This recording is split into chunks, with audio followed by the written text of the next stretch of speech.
Bonsoir à tous, chers auditeurs, chères auditrices, c'est Cyrus et nous sommes présents pour le 33e épisode de notre podcast hebdomadaire sur l'actualité footballistique.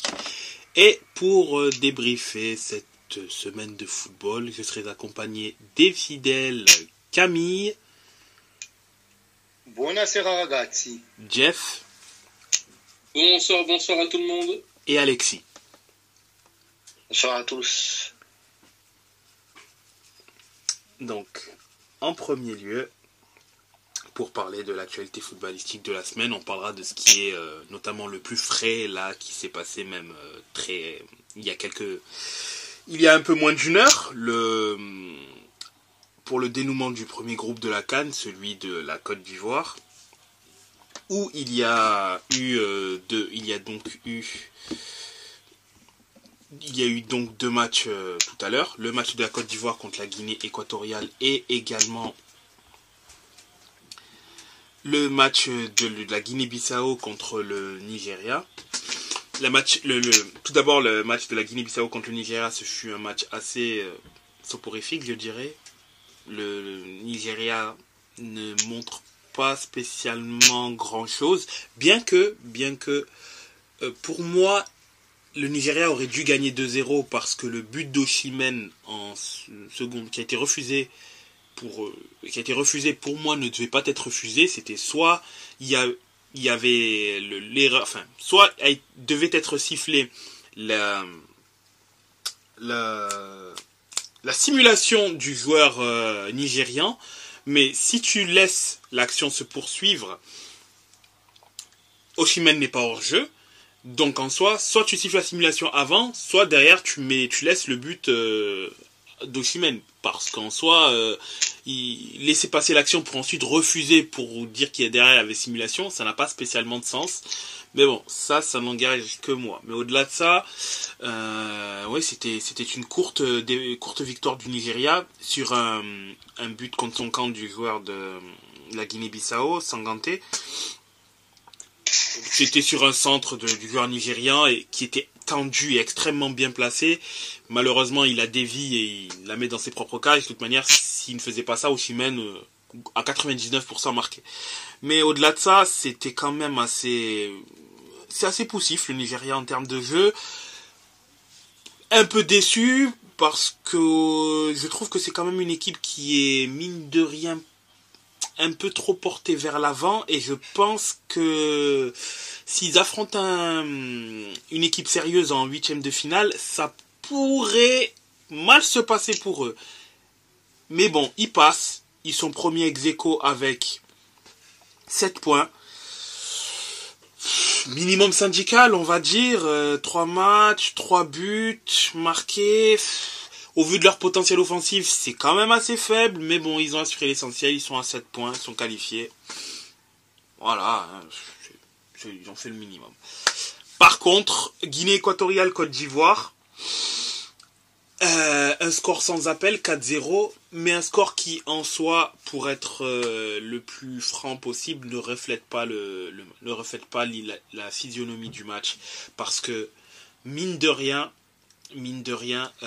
c'est la Côte d'Ivoire a manqué énormément de justesse devant les cages. Elle s'est procuré énormément d'occasions, a eu beaucoup d'occasions de but, mais entre les arrêts décisifs du gardien de la Guinée équatoriale, parce que pour moi c'est lui véritablement l'homme du match, parce que oui, ils ont manqué de réussite, plus de 13, 14, 15 tirs cadrés et seulement 2 à 3 tirs cadrés dans le match. Il y avait un cruel manque de réalisme du côté de la Côte d'Ivoire. Mais il y a aussi eu le gardien qui a fait les bons arrêts au bon moment. À noter que la Côte d'Ivoire, en première mi-temps, bon, dans les deux mi-temps, a marqué ont marqué 2 buts au final, mais les 2 ont été refusés pour hors-jeu, totalement légitime. Si Pépé, en première mi-temps, avait fait preuve d'un peu plus de vice et un peu plus d'intelligence offensive, la Côte d'Ivoire aurait dû bénéficier d'un penalty. Il se fait tacler dans la surface. Il est en retard. Le joueur de la Guinée est en retard. Pépé, en fait, ne tombe pas. Si Pépé tombe, il y a penalty à 100%. Enfin, c'est acté, il y a penalty. Sauf que Pepe ne tombe pas, il continue sa course. Ensuite, bien évidemment, il a plus spécialement le contrôle, mais il est encore debout. Donc il arrive, le gardien arrive près de lui, il dribble, mais il n'a plus ensuite la possibilité de pouvoir véritablement bien cadrer. C'est un peu aussi cela, peut-être que dans ce cas-là, le fait d'avoir un 9, puisque du coup la Côte d'Ivoire manquait d'un 9, puisque Pepe jouait en tant qu'attaquant de pointe, peut-être le fait de ne pas avoir un 9 de métier les a pénalisés. Peut-être que si Haller avait été présent, mais bon, Haller ne revient à peine, hein, donc il revient à peine dans le groupe, il n'était pas disponible pour ce match-là. Mais peut-être qu'un Haller dans ce genre de situation-là serait tombé, lui aurait joué le penalty, sachant qu'il était le penalty y était, hein. Y était. Et voilà, malheureusement. Peut-on dire que Haller n'aurait pas été en retard sur ce coup-là? Ah bah oui, là clairement, il n'aurait pas été en retard. Là, il aurait réussi. Je pense qu'il aurait fait le nécessaire pour choper le penalty, clairement. Par contre, à côté, t'as une équipe 6 tirs, 5 cadrés, 4 buts. Tout simplement, tu vois, c'est froid, clinique. En première mi-temps. C'est réaliste. Ouais, c'est réaliste. C'est réaliste, hein. Réaliste. Après, concernant les 2 derniers buts, le premier but arrive contre le cours du jeu, mais bon, il arrive. Le deuxième but, par contre, est magnifique. Coup franc dans la lucarne, enfin, rien à dire. Vraiment, c'est tiré parfaitement. Le gardien ne peut malheureusement rien faire, pour le coup. Et le 2-0, malheureusement, a scellé le match. Certes, il y avait encore de quoi faire, hein, puisque la Côte d'Ivoire a les occasions. Mais mentalement, le fait est d'être dans un moment globalement fort et que tu prends le deuxième but, ça a pesé. Et en fait, dans la foulée, ils prennent le troisième but. Ils prennent le deuxième but, les met KO. Ils prennent le troisième but sur une contre-attaque. Le quatrième but, c'est un peu pareil, défense amorphe. Il y a un premier tir repoussé par le gardien. Le deuxième, tir pas très académique, mais la défense est aux fraises. Il marque. Le troisième et quatrième but, c'est plutôt anecdotique, dans le sens où le match était déjà terminé à 2-0. 4-0 score final, humiliation pour l'équipe. Officiellement, ils ne sont pas encore éliminés. Bien évidemment, à voir ce que donneront les matchs de l'Égypte et du Ghana. Mais franchement, au vu de ce qu'a montré l'équipe et au vu de l'ampleur de la défaite, je pense qu'il ferait mieux d'être éliminé plutôt que d'être qualifié en 8e, parce que je pense sincèrement que cette défaite-là va les marquer psychologiquement, voire peut-être même un peu, attention, hein, toute proportion gardée, hein, va les traumatiser, et que s'ils jouent les 8e de finale, ils les joueront avec les chocottes, et je pense pas que ça se passera positivement pour eux. Mieux vaut pour eux qu'ils soient qualifiés plutôt qu'ils s'humilient encore plus en 8e de finale, parce qu'ils auront tellement les stigmates de ce qui s'est passé dans l'autre match que je sens qu'ils vont essayer de se rattraper, de bien faire, mais qu'à la moindre incartade, la moindre possibilité qu'il y ait un but, derrière ça va être fébrile et ça va se payer cash. Donc ils sont pas encore éliminés, mais je leur souhaite de malheureusement pas se qualifier, parce qu'il faudrait mieux arrêter les frais là, et non pas que leur agonie que leur agonie du moins aille jusqu'au 8e de finale. Vaut mieux s'arrêter là avant d'être plus ridicule, c'est ça? Exactement, ouais. C'est ça, tout simplement. Après, c'est mon avis, hein. Au vu de ce qu'ils ont montré déjà dans les phases de poule et au vu de l'ampleur de la dernière défaite, mieux vaut qu'ils s'arrêtent là. Franchement, mieux vaut qu'ils s'arrêtent là. Et pour info, c'est la petite info du jour. Donc la Côte d'Ivoire, c'est la deuxième fois qu'ils accueillent la CAN. La première fois qu'ils ont accueilli la CAN, c'était dans les années 80. Ils sont également sortis au premier tour. Donc là, bon, ils ne sont officiellement pas sortis. Mais on prend le chemin et du coup, l'histoire se répéterait. Donc bon. Faut vraiment plus qu'ils organisent la CAN. Ouais, apparemment. Apparemment, il faut pas qu'ils l'organisent. Donc bon. Voilà, c'était tout pour les infos de la CAN, du moins pour aujourd'hui, en attendant d'avoir bien sûr le résultat, hein, des deux derniers matchs. D'ailleurs, le Ghana pour l'instant gagne encore 1-0, donc est pour l'instant qualifié pour les 8e de finale. On peut passer au football européen cette fois-ci. Par quel championnat voulez-vous commencer?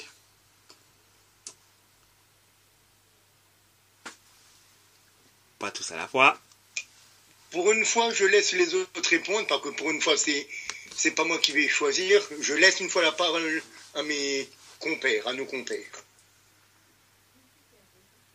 Je sais que Alexis ne voudra pas prendre la Bundesliga car il n'y a pas eu de match de Mayence. Voilà, exactement. Après, moi, ça m'est égal. On peut faire l'Italie. On peut faire l'Italie, on peut faire l'Espagne, on peut faire la Première Ligue. Jeff, qu'en penses-tu? Bah écoute, moi personnellement, je suis assez satisfait des résultats de Milan, donc on a le droit de commencer par l'Italie, ça me gêne pas. Mais si vous voulez préférer commencer par l'Espagne, ça me va aussi. Alors partons en Serie A. Partons effectivement en Serie A. Moi qui ne suis pas concerné puisque l'Inter est en train de jouer donc la finale de Coupe d'Italie Super Coupe d'Italie contre Naples, dont il y a d'ailleurs pour l'instant encore 0-0, mais Naples joue à 10 suite à l'expulsion du fils de Diego Simeone. Mais il y a eu la 21e journée de Serie A. Dites-nous ce qui s'est passé, parce que je pense qu'il y a eu du changement, notamment en haut du classement. Je pense que Jeff a quelque chose à nous dire, beaucoup de choses même à nous dire par rapport au match entre l'Udinese et le Milan. Donc je vais laisser la place à Jeff pour le sportif et l'extra-sportif. Eh bien, je te remercie. Effectivement, il y a eu l'Udinese a accueilli l'équipe de Milan. L'extra sportif, on va pas en parler pendant 4 heures non plus, mais c'est quand même important d'en parler. Le match a été interrompu pour cris racistes envers Mike Maignan, le gardien de Milan. Donc, qu'est-ce qu'on peut dire, à part qu'en 2024, on en a tous, que ce soit autour de la table ou vous qui nous écoutez, je pense qu'on a tous marre du racisme, mais il est temps que les instances soient plus strictes à ce niveau-là, puisque si je dis pas de bêtises, de ce que j'avais lu, il doit y avoir 2 interruptions et la 3e se fait décide de la défaite sur tapis vert de l'équipe incriminée. Il est temps qu'il y ait un peu plus de sévérité par rapport à cela. Sachant qu'il y a un des supporters de l'Udinese qui a été retrouvé et interdit définitivement de stade. C'est déjà une bonne chose. Hein. Ils ont été retrouvés par les autorités civiles. Donc on en a tous marre effectivement comme je le disais, donc du racisme. Il est temps que ça s'arrête. Tout notre soutien envers Mike Maignan, comme tous les joueurs africains, qu'ils soient africains, arabes ou quoi que ce soit, de toute ethnie, origine possible, tout notre soutien. Donc maintenant, on va pouvoir parler du sportif. Hein. Le Milan a engagé le match d'une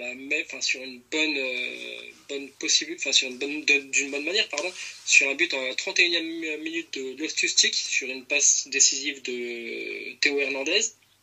Ils ont été très vite rattrapés, à peine 10 minutes plus tard, par Samardzic. Puis un deuxième but par un ancien Marseillais, en l'occurrence Florian Thauvin. Puis Okafor est rentré un peu plus tard au cours du match, à la 68e. But ensuite but égalisateur de Jovic. Un nouveau but du jeune buteur qui devrait d'ailleurs être reconduit. Si je dis pas de bêtises, il devrait avoir 2 années en option de prolongation, puisqu'il a à la base un contrat qui se termine au mois de juin. Donc ça devrait normalement Milan devrait reconduire facilement son contrat. Ensuite, on a eu un but en fin de match par Noah Okafor, notre petit Suisse préféré. Enfin, dans l'ère actuelle en tout cas. Hein. Okafor qui revient, qui a l'air d'être en forme, qui a potentiellement mis de côté ses blessures, puisque il faut se rappeler que le jeune ailier revient de blessure. On espère que les pépins physiques ont été mis de côté. On espère une continuité aussi. Ça fait de très très bonnes prestations pour les recrues de estival. Je vais voir regarder rapidement si j'ai les données. Je les avais pas mis de côté. Alors, non, c'était pas celle-ci. Non, je crois que je les aurais pas rapidement, donc je vais éviter. Mais, ah si, c'est bon. Les statistiques donc, des recrues milanaises de cette année, donc c'est 7 buts plus 5 passes décisives pour Captain America, 10 buts plus une passe décisive pour Jovic, 4 buts et une passe décisive pour Noah Okafor, pardon. Reinders, c'est 2 buts plus 3 passes décisives, 3 buts plus une passe décisive pour Loftus-Cheek et 2 buts plus une passe décisive pour Chukwueze. Voilà, c'est le petit point statistique et information pour ce qu'il en est du côté de Milan. Eh bien, je vais prendre la balle au rond parce que la Juve jouait hier soir sur la pelouse du Lecce. Comme d'habitude, depuis 1 an et demi, 2 ans, on a vu une Juve à 2 visages. Une Juve soporifique en première période, à tel point que je me suis limite endormi devant mon clavier, devant le match. Heureusement, ça s'est réveillé en seconde période avec un doublé notamment de l'homme en forme, Dusan Vlahovic, qui a finalement passé la barre des 10 buts, avant que Bremer, notre rock défensif brésilien, vienne ajouter un 3e but, le numéro 3 de la Juve. Alors, est-ce que on a été meilleur que le Lecce sur la seconde période? Oui, clairement. Mais ils nous ont rendu la vie difficile, surtout en première période. On avait une Juve qui était vraiment empruntée. Mais mon Dieu que c'était compliqué. Et encore une fois, il fallut l'entrée de certains joueurs pour dynamiter un petit peu tout ça. Un Yildiz qui a été aidé de Timothy Weah, de Samuel Lilling Jr., notamment avec un Miretti et un Philippe Kostic que je ne peux plus défendre actuellement. Ça fait des semaines que je le dis, mais Kostic n'a vraiment plus le niveau qu'il avait à Francfort. Je pense qu'un prêt lui ferait même du bien pour la seconde partie de saison. Il reste encore une dizaine de jours. J'aimerais que Kostic soit prêté. Le problème, c'est qu'il n'y a pas grand monde pour le remplacer sur le côté gauche, du côté Juve, à part Ealing Junior. Donc, il faudrait prendre un autre joueur de côté. Mais là, c'est vraiment pas à faire ce qu'il a fait. Pareil pour Miretti. Miretti qui est un très bon jeune joueur, mais là, il avait la tête à l'envers aujourd'hui. Il a d'ailleurs été sorti relativement rapidement. Mais pour moi, la surprise, c'est toujours encore Cambiaso. Cambiaso, quel joueur, quelle plus-value qu'il nous apporte depuis son arrivée. Évidemment, le fait d'un Dujan retrouvé, ça nous aide énormément. Ça nous aide énormément. Un Kenan Yildiz avec sa folie qui apporte beaucoup aussi. Là, il n'a pas été décisif hier, mais il a apporté par son positionnement, par ses dribbles. Bon, il ne peut pas être décisif à chaque fois. On parle quand même d'un très très très jeune joueur. Hein. Mais la Juve sur la seconde période dominante, sérieuse et décisive tout simplement. Et mention aussi à Wojtek Szczęsny qui nous a fait trois bons arrêts sur lesquels on s'est dit très compliqué, mais il les a fait. Et, je ne sais pas comment ça va se passer quand même quand ce mec-là va partir aussi. On a du bol de l'avoir pour l'après-Buffon, quand même. En tout cas, moi je tiens à souligner qu'il y a un Juventino qui a parlé de plus-value. Par les temps qui courent, c'est pas forcément la meilleure expression à employer. Hein. Je pense qu'on n'est pas vraiment le club à mettre sous la loupe en ce qui s'agit de plus-value. Je pense que d'autres clubs du haut du tableau sont plus à mettre à la loupe en ce moment que nous. Je ne citerai évidemment aucune équipe, mais je dirais que c'est des équipes qui portent aussi des rayures. On se demande de qui Camille parle. Je ne désigne personne, les équipes concernées se reconnaîtront. Les supporters, les tifosi des équipes concernées se reconnaîtront. En attendant, j'ai envie de dire, on a un match de plus, mais ce classement me plaît bien. La Juve est temporairement, évidemment, de nouveau à sa place, en haut du classement, à un point seulement de l'Inter, avec un match en moins, évidemment, mais ça fait plaisir de nous revoir en haut. Il y aura un match contre l'Empoli où il ne faudra pas se louper le week-end prochain. Avant le gros match, n'est-ce pas mon cher Cyrus? C'est ça, exactement, avant le match du Scudetto, globalement, comme on le dit, où pour moi, s'il y a une victoire de la Juve, je vois mal la Juve derrière perdre le bénéfice de cette victoire. S'il y a une victoire de l'Inter, je vois mal l'Inter craquer après avoir battu la Juve. Par contre, s'il y a match nul, là, statu quo et le championnat se jouera sur des détails. Mais ça va jouer sur les petits matchs. C'est ça, exactement. Mais, ouais, c'est...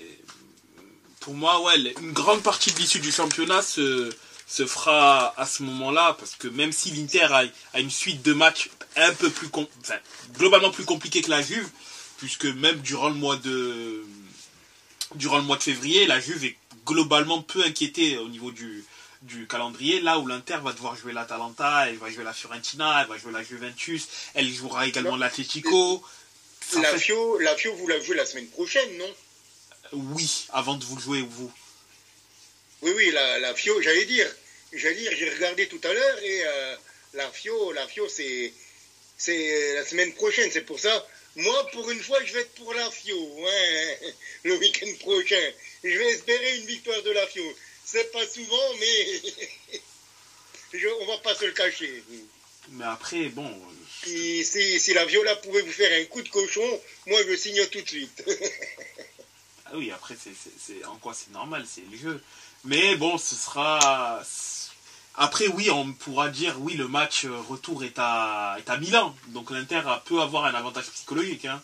Mais bon, la Juve, elle est quand même très, très en forme, très dure à manœuvrer. Tu sens que...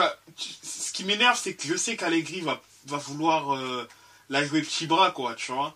Et il va pas chercher à se découvrir, il va pas chercher à essayer de gagner le match, il va essayer de ne pas le perdre.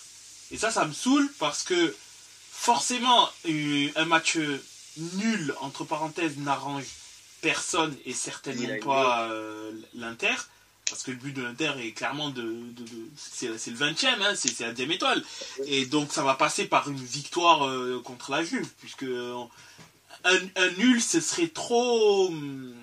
Enfin, ce serait pas un mauvais résultat, mais... C'est compliqué. C'est compliqué s'il y a un match nul. Mais... Ah, le Cap-Vert vient de marquer contre les... J'allais dire, je voulais te laisser terminer ta phrase et rebondir sur le but du Cap-Vert. Ah ben là, c'est un résultat... Comme tu l'as fait, je n'ai plus besoin de le faire. Ah ben là, c'est pour l'instant un résultat positif pour la Côte d'Ivoire, puisque l'Égypte a 2 points. Ça fait un adversaire en moins pour passer dans les meilleurs 3e. Et pour le Cap-Vert aussi, mine de rien. Ah mais le Cap-Vert était assuré de finir premier, de par ses 2 premières victoires. Donc eux... Mais c'est un grand slam pour l'instant. Mais oui, exactement. Oui, 9 points en 3 matchs. Ouais. Et c'est surtout l'impression visuelle en fait qu'ils ont montré, la solidité, leur entrain. Enfin, c'est super intéressant de voir ça. C'est une belle équipe. Exactement. Avec des buts parfois venus d'ailleurs. Ah bah oui. Hashtag le coup franc de bébé. Ouais, exactement. Mais oui, donc on le disait que par rapport donc à l'Italie. Au Inter, ouais, par rapport à la situation de l'Inter. Ouais, par rapport à la situation de l'Inter, c'est mine de rien, c'est la Juventus entre parenthèses avance en catimini parce que même si, bon, je vais pas dire que la Juve ne joue pas le titre parce que ça peut pas exister de dire quelque chose comme ça. Ils jouent le titre, non. Mais ça ne marche pas. Hein. Mais c'est de façon moins directe que l'Inter. Là où l'Inter, mine de rien, elle a la pression du résultat parce que c'est l'équipe italienne la plus constante sur les dernières années et c'est la vice-championne d'Europe en titre. Et c'est surtout quand tu vois Inzaghi depuis qu'il a repris l'Inter, il a perdu assez stupidement le championnat il y a 2 ans, là où Milan a été champion, enfin il y a 2 ans, parce qu'on est en 2024, il y a 2 ans, mais du moins en 2021-2022, l'Inter a perdu assez bêtement le championnat. L'année dernière, l'Inter a fait n'importe quoi en championnat, mais s'est rattrapé en Ligue des Champions. Cette année, ça sera difficile en fait de justifier le fait qu'il ne gagne pas le titre. Parce que sur le papier, il a une équipe meilleure que la Juventus. La Juventus, elle est globalement en reconstruction. Il y a l'incorporation des jeunes également qui se fait de mieux en mieux. Sachant qu'il y en a encore qui sont en prêt et qui attendent de revenir pour avoir leur chance. Mais beaucoup les mecs de Frosinone, notamment. Voilà, par exemple, Mathias Soulé Mathias Soulé ou Barinekea. Exactement. Donc, on s'attend pas forcément à ce qu'ils jouent le titre dès cette année. S'ils finissent 2e derrière l'Inter, par principe, ce sera un bon résultat puisque l'Inter est une équipe plus complète à l'instant T. Oui. Mais c'est pas à toi que je vais apprendre que 2e à la Juve, ce n'est pas une saison réussite. C'est ça, oui, exactement. 2e à la Juve, c'est le premier perdant. C'est ça. Après, ce sera plus facilement... à la Juve, on ne se contentera jamais de la seconde place. C'est ça. Si on me dit qu'on finit 2e, ça sera bien, parce qu'on n'est pas 3e, 4e, 7e, comme on a pu le faire à certaines saisons. C'est ça. Mais vu le peu d'écart qu'il y a entre l'Inter et la Juve, perdre ce championnat sera un échec. Ah, l'Inter vient de marquer. Le problème qu'il y a, c'est que, comme tu le dis, vous avez l'attente pour la 2e étoile, le 20e titre. Tandis que nous, ça sera le 39e, quoi. Ok, le 37e pour de vrai, mais le 39e. Oui, c'est ça. Je reste mordicus que depuis qu'on a été blanchi, on nous doit 2 titres. Soit on ne nous blanchit pas et on nous enlève, on continue à nous enlever les 2 titres, soit on est blanchi et on nous rend les 2 titres de milieu des années 2000. Au bout d'un moment, il faut être conséquent. Soit on a fauté et on nous enlève les titres, soit vous dites, ok, on n'évalue que maintenant, vous êtes blanchi. Si on est blanchi et qu'on n'a pas fait de faute, rendez-nous les scudetti en fait. Parce que du coup, on les a gagnés, quoi. On nous les a enlevés parce qu'on avait fauté. Si on a pu fauter, rendez-les nous. Au bout d'un moment. Après, 36, 38, on n'est pas à ça près. Ouais, il y a encore une avance. On est magnanime, on vous en donne 2. On n'est pas à ça près. Mais, oui, au vu du fait qu'il n'y a pas un gros écart, ça serait relatif. Ce serait un échec de ne pas gagner le championnat cette année. Ça c'est vrai. Après, je pense, c'est pas que je veux vous porter la guigne ou quoi que ce soit, mais la route, elle est dégagée déjà pour un titre en Coupe d'Italie, pour votre 15e Coupe d'Italie. Je crois que c'est ça, parce que vous êtes à 14, si je ne me trompe pas.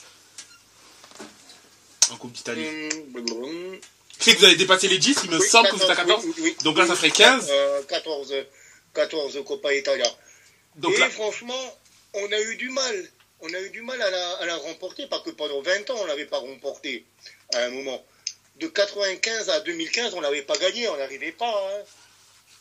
Moi, quand j'ai commencé à m'intéresser au foot, c'était un petit peu le tabou, avec la Champions, évidemment. Mais c'était l'autre tabou à la Juve, la Coppa Italia. On ne la gagnait pas pendant 20 ans. Il a fallu attendre 2014-2015 pour la regagner. Et depuis, on l'a gagné 5 fois. Bon, ça va. Voilà, mais évidemment que on veut la gagner. On veut gagner la Coppa Italia. On veut gagner le Scudetto. La Juve est un club qui est programmé pour gagner. On n'est pas là on n'est pas la Fio, quoi. Je veux dire, sans manquer de respect.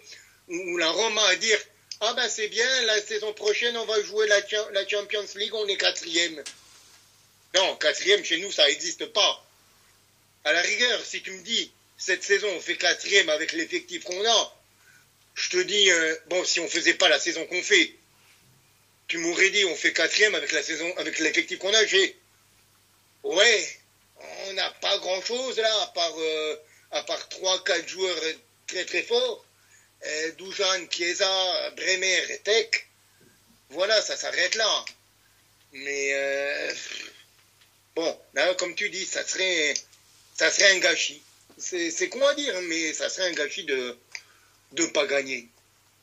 Après, comme tu dis, comme tu l'as si bien souligné, c'est le interview du 4 février qui va décider de beaucoup de choses. D'énormément de choses. Mais il faudra voir. Il faut espérer que personne ne se blesse face à Empoli. Il faut espérer que personne ne se prenne de carton à la con. Et puis bon, après, advienne que pourra. Que le meilleur gagne. Que le meilleur gagne. Vraiment que le meilleur gagne. Mais bon, je pense que ça va stresser au niveau de la VAR comme toujours. Hein. De toute façon, faudra voir le trio d'arbitrage, etc. Parce qu'on sait que malheureusement les arbitres, ben ça fait toujours polémique, tu vois. Sauf s'il y a éventuellement un 3-0. Mais non, des arbitres polémiques en Italie, voyons. Quelle question. Tu vois, et donc après, bon, faudra voir. Mais bon, je suis d'abord concentré sur le fait, d'ailleurs le match de l'Inter va être quasiment terminé, et Lautaro Martinez vient de marquer à la 91e. Là, l'Inter risque est à quelques instants de soulever donc la Super Coupe d'Italie, donc de garder son trophée du coup. Oui, je suis plutôt là une fois que l'Inter aura gagné, hein, bien évidemment, je serai plus concentré sur le match de la Fio, parce que vraiment là, sur le coup, je suis obligé de prendre les matchs un par un, parce que c'est un calendrier assez compliqué, et même si je suis très focus sur le match du 4 octobre, 4 février, j'ai du mal, on dirait, avec oui. Je suis d'abord obligé d'avoir un œil sur celui de la Fio, là où, effectivement, oui, le match d'Empoli, c'est un match quand même important, c'est celui qui est juste avant le match contre l'Inter, mais bon, je pense sincèrement que vous allez le gagner, comme contre Lecce. Je me suis dit, bon, oui d'accord, la première mi-temps est soporifique, on s'ennuie, comme pas possible, mais bon, la Juve, elle va réussir, elle va le faire, quoi. Je les vois pas ne pas gagner, bon, voilà, quoi. Elle va finir par gagner soit 1-0, moi j'avais dit, je crois, en plus, qu'ils allaient gagner 2-0, bon, ils ont gagné 3-0 au final, mais ouais, pour moi, j'avais aucun doute sur le fait que la Juventus allait gagner, quoi. Aucun doute. Franchement, vu la première mi-temps, je me suis dit, ça c'est le genre de match où on va faire un 0-0 éclaté. Et franchement, il n'y avait rien. Il n'y avait vraiment rien en première période. C'était hallucinant, quoi. Bon, par contre, le Empoli, on a perdu 2 fois en 10 ans. Donc, je touche du bois. Sur 13 matchs, 11 victoires, 2 défaites. Ouais, ça va, il y a pire. La dernière défaite, le problème c'est que la dernière défaite, c'était l'année dernière chez eux. Donc c'était il y a 2 matchs. Ouais. On en avait pris 4.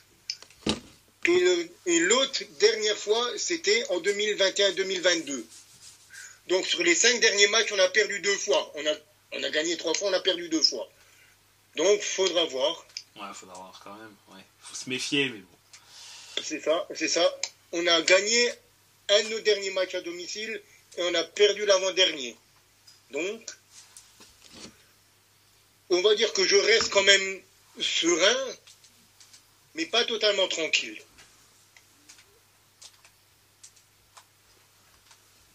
C'est le genre d'équipe comme l'Udinese où tu te dis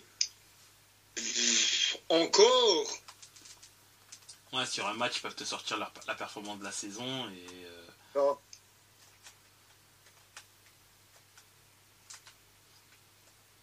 et y aller. Mais bon, à voir ce que ça va voir, hein, de toute manière. Voir. De toute manière, pour l'instant, la Juventus est première, même avec un match, un match en plus, elle reste quand même première. Et aïe, mon nez. Dans le même temps, puisqu'il y avait quand même d'autres matchs, hein, au-delà des matchs du Milan et de la Juventus, même si c'était les équipes les mieux placées qui jouaient, dans cette première partie de la 21e journée qui se poursuivra tout au long du mois de février, tu as également l'AS Roma, qui pour le premier match, si je ne dis pas de bêtises, de Rossi, là-bas, a gagné. A gagné 2-1 contre l'Hellas Vérone. Bon, l'Hellas Vérone n'est pas l'équipe la mieux placée au classement, hein, elle est relégable, mais elle a fait le taf en menant rapidement 2-0 et voilà, pris un but, mais c'est voilà. T'as également Frosinone qui gagne 3-1 contre Cagliari. Frosinone qui, bien sûr, a... l'équipe bis de la Juve. C'est ça, avec deux joueurs qui appartiennent du moins à la Juve qui ont marqué, l'inévitable Mathias Soulé et Caio Jorge. C'est ça exactement, premier but de Mazzitelli. Et avec 3 joueurs de la Juve qui ont joué ce match, entre Soulé, Barnechea et du coup Caio Jorge. C'est ça exactement. Donc Frosinone qui continue mine de rien, son petit bout de chemin dans le ventre mou du classement. Cagliari, elle, par contre, qui se rapproche de plus en plus de la zone de relégation. Monza, qui qui a fait une mauvaise opération face à l'Empoli, le 3-0 de l'Empoli, pour arriver en confiance à Turin, avec un triplé de Żurkowski. Et le Genoa qui s'est imposé sur la pelouse de la Salernitana. 2-1 avec le néo-international italien Retegui et Gudmundsson, l'une des petites révélations de cette année qui montre que sa saison dernière n'était pas sa belle saison dernière n'est pas usurpée et qui a quasiment égalé oui, on peut dire ça, oui, globalement son record de buts en pro, puisque bon, chez les jeunes, je vais pas compter, c'est pas pareil. Il est déjà à 9 buts et son record c'était l'année dernière avec 11 buts en 36 matchs. Là, on est à 19 matchs, il est déjà à 9 buts. D'ailleurs, Vlahovic, avec son doublé, a marqué plus de buts que la saison dernière. Aussi. Parce qu'il a mis 10 buts en championnat, là, quand il est moins blessé, c'est mieux, quoi, c'est plus pratique. Exact. C'est vrai que c'est beaucoup plus pratique. Et c'est pratique d'avoir un buteur qui est en forme et en confiance. Et qui marque en forme physiquement et en forme dans la tête. Et donc, pour l'instant, au classement, on a la Juve qui est donc première avec 52 points, avec un match de plus que l'Inter à 51. On a le Milan, troisième avec 45. La Fio qui est à 34 points. Déjà le gros écart aussi entre le Milan et la Fio. Un point derrière, c'est l'Atalanta, le cinquième, 33 points. Tout comme la Lazio, 33 points, mais avec un goal average beaucoup moins bon pour les Biancocelesti. Le Bologne est à 32 points, tout comme la Roma. Le Napoli à 31. Le Torino ferme la première partie de tableau avec 28 points. Le Genoa est 11e, 25 points, à égalité de points avec le Monza. Frosinone est à 22 points. Lecce à 21 à la 14e place. Le Sassuolo 15e à 19 points. L'Udinese à 18 points, tout comme le premier non relégable, le Cagliari. 18 points. L'Hellas Vérone est à 1 point derrière le 17e Cagliari, premier relégable. Empoli est à 16 points et la lanterne rouge, la Salernitana, à 12 points. Et très honnêtement, je dirais qu'on a beau être fin janvier, mais à mon avis, le podium ne bougera pas. Sauf série très négative, ouais, c'est vrai que ça risque de ne pas bouger. Le Milan est solide troisième. Et comme vous avez déjà dit, le match Inter-Juve va clairement décider du Scudetto. Donc à mon avis, le podium ne bougera pas. Peut-être la 4e, 5e va bouger, mais les 3 premiers, pour moi, ce sera immuable. Oui, ça peut bouger encore, pour moi, de la 4e à la 9e. C'est ça, exactement. Parce qu'ils se tiennent tous en 3 points. Et à part l'Atalanta qui a une différence de but vraiment largement au-dessus des autres, avec 14, une différence de but de 14, les autres c'est du 4, 8, 5, donc il y a encore moyen de faire bouger les lignes. De Lazio 4e au Napoli 9e. C'est ça, exactement. Et par contre, pour terminer sur l'Italie, on peut mentionner le décès de Gigi Riva, meilleur buteur de l'histoire de la nationale et qui nous a quittés aujourd'hui. Qu'il repose en paix. Avec Gigi Riva, c'était, si je ne raconte pas trop de bêtises, 35 buts en 42 matchs. Et comme tu racontes rarement de bêtises au niveau du foot, je te fais toute confiance. Voilà, surtout au niveau stats, historique, on va dire.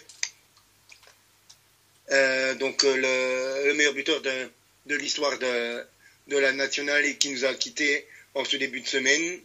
Donc le football italien est en deuil, on va dire, même s'il était déjà bien affaibli. Et c'est un grand monsieur et une légende du Cagliari et du calcio qui nous a quittés. Pour juste la petite minute historique. Et on attend un successeur. On attend fortement un successeur du côté des Azzurri. Plus que jamais. Pour ne pas dire désespérément. Et pour la petite notion d'histoire, bon, par contre là c'est un peu plus heureux pour le coup.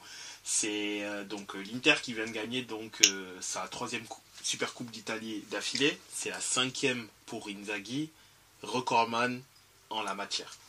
Donc Simone Inzaghi avec 5 Coupes d'Italie et l'entraîneur le plus titré sur ce trophée-là, hein, bien évidemment. Il en a gagné 2 avec la Lazio et donc 3 avec l'Inter. En sachant que c'est la 3e consécutive. Voilà. C'est pas parce que c'était l'Inter que je l'ai indiqué, hein. C'était parce que... félicitations. Félicitations à vous quand même, mine de rien. Oui. Et au moins ça prouve que Inzaghi, en termes de coupe, c'est un coach globalement sérieux. Bon, il y a eu cette sortie de route contre Bologne. Mais bon, ça peut arriver, les accidents arrivent, mais globalement, c'est un coach assez solide. Quand il s'agit de gagner des coupes, un peu spécialiste, et donc c'est un élément... c'est un élément positif à ce niveau-là. Un trophée de plus. Ça ne fait jamais de mal à personne.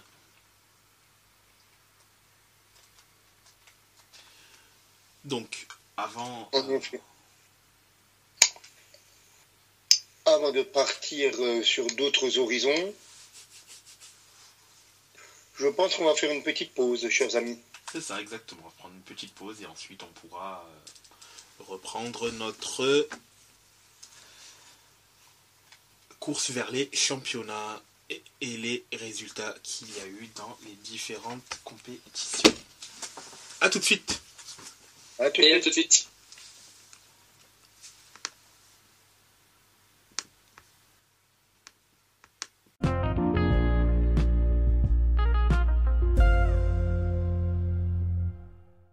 Yo les gars, si vous souhaitez avoir des maillots de qualité livrés rapidement à prix compétitif, n'hésitez pas, foncez chez notre partenaire maxikit.com.